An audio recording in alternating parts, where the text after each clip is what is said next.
This part is about Kevin Kelly's advice on work. In this book of aphorisms, Kelly presents these suggestions directly, without specifying the intended audience, or the situations in which one should refer to them. These are not suggestions for employees. Different individuals have entirely different attitudes towards work. Work can be a source of joy in life, a means of livelihood, or the purpose of one's life. If you only see work as a means of livelihood, you probably won't play the game exceptionally well. People like KK treat work as a lifelong pursuit, aiming to make a mark. In their view, working just for a salary is undesirable, and working for a hobby won't get you far either. You should work for the sake of achieving something significant, for the purpose of changing the world. My favorite quote from Kelly's book is probably, "Don't bother fighting the old, just build the new." This reflects the pragmatist's attitude toward the world. I might not agree with you, but I won't bother arguing. I'll just do something good. If you have this spirit, you'll approach work with enthusiasm. You'll talk about what you're doing with the excitement of a preacher, conveying your passion. For venture capitalists and entrepreneurs, this enthusiasm is often seen as the most typical trait predicting potential success. Kelly says, being enthusiastic is worth 25 IQ points. He also emphasizes that everything else can be frugal, but passion must be spent because it brings about creativity. Especially for young people. People often overestimate the role of money in accomplishing things. Kelly believes that truly groundbreaking ideas rarely require a lot of money. Otherwise, billionaires would monopolize the invention of new things. Kelly says, if breakthroughs could be bought, then the rich would buy them.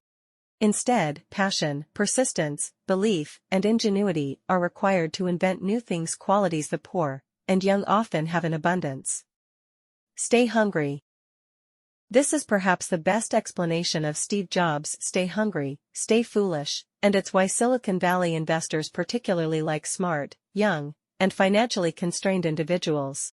Those who are bold and daring are the ones who get things done.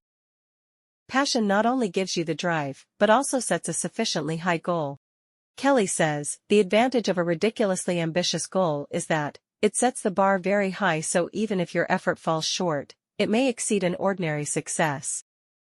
Now, you might ask, what if the goal is too high for me? Well, not being fully competent is okay. Kelly says, your best job will be one that you were unqualified for, because it stretches you. In fact, only apply to jobs you are unqualified for. This aligns with the principles we've emphasized, such as working in the learning zone and needing appropriate challenges. But you can be even bolder. The goal can even be something you imagine. Better yet, something you imagine. Kelly's exact words are, anything real begins with the fiction of what could be. Imagination is therefore the most potent force in the universe. And you can get better at it. It's the one skill in life that benefits from ignoring what everyone else knows. So, if you don't feel the heat in your work, you're doing the wrong job. Lack of passion won't do, but having only passion doesn't make a real doer. Passion always fades. To get things done, you need not only to adapt to the cold, but also to learn to embrace it actively. Firstly, this means calmly judging, what is a genuine opportunity? Kelly says, actual great opportunities will not have great opportunities in the subject line. It's better if it's an opportunity others haven't noticed yet. It might arise from a crisis, sound ridiculous, or make you feel like it could fail. But crises, absurdity, and failure are positive terms in Kelly's vocabulary. He says, when crises strike, don't waste them. No problems, no progress. He says, every breakthrough is at first laughable and ridiculous. In fact, if it did not start out laughable and ridiculous, it is not a breakthrough. He says, it is easy to get trapped by your own success. Say no to tasks you probably won't fail at, and say yes to what you could fail at. These statements sharply contrast with the values of stability in the East Asian cultural sphere. Speaking like this might make others think you're arrogant. But without a bit of daring, you won't achieve what people like Kelly do. Being bold doesn't mean being careless. The key to judging opportunities is to avoid falling into wishful thinking. In Kelly's words, the hard part in predicting the future is to forget everything you expect it to be.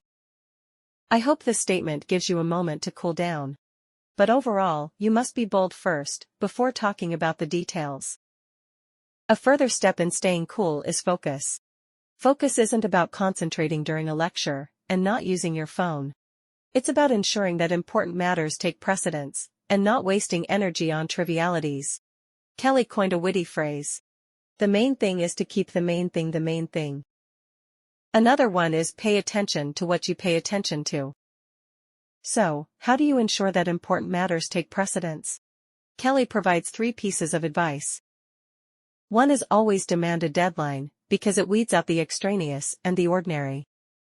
Another is, when you get invited to do something in the future, ask yourself, would I do this tomorrow? Not too many promises will pass that immediacy filter.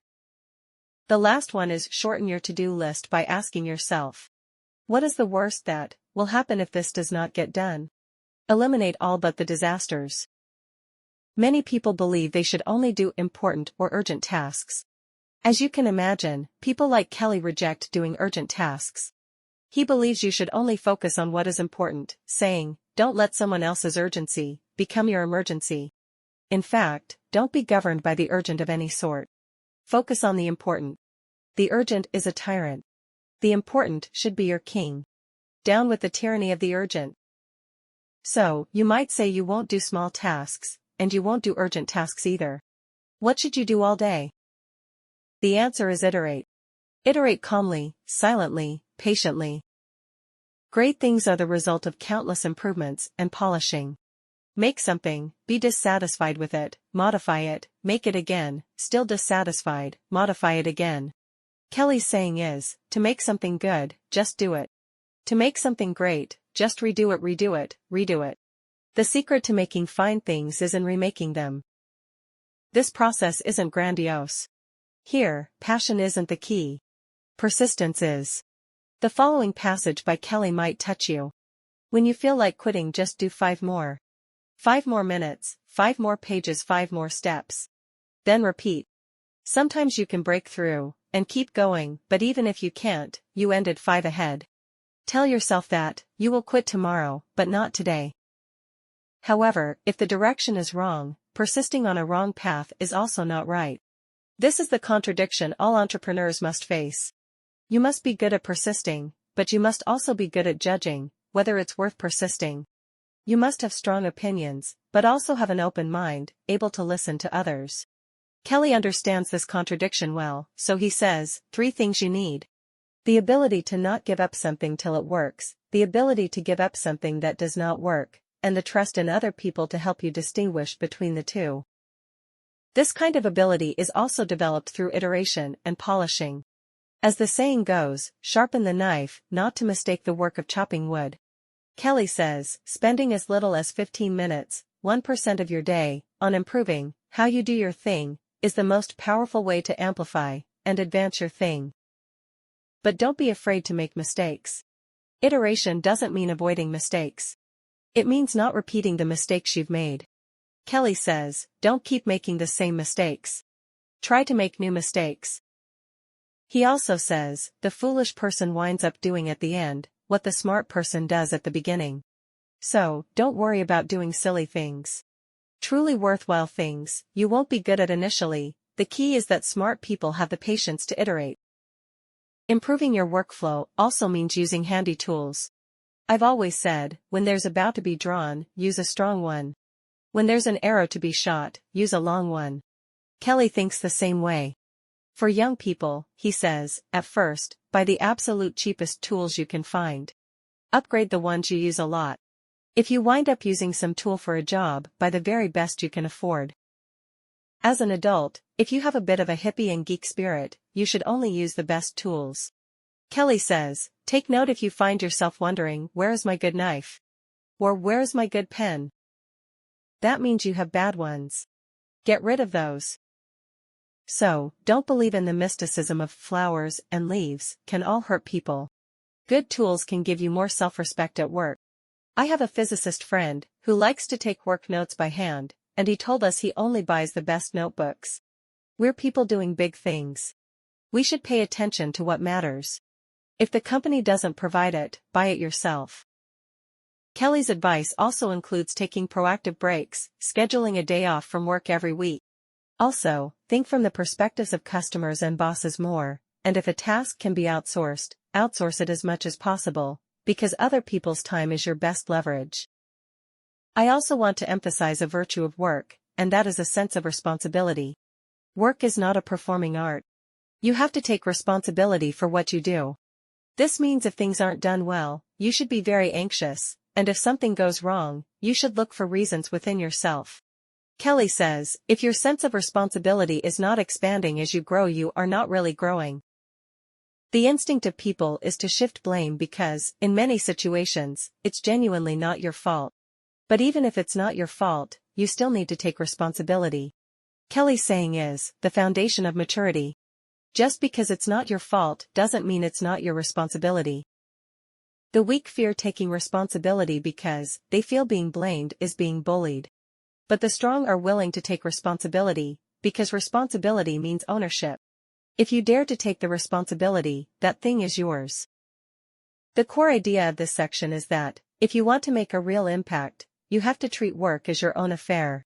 It starts with passion, becomes mature through calmness, and ends with ownership. If you can create something, make some changes according to your ideas, create something really important to people, that feeling is truly priceless.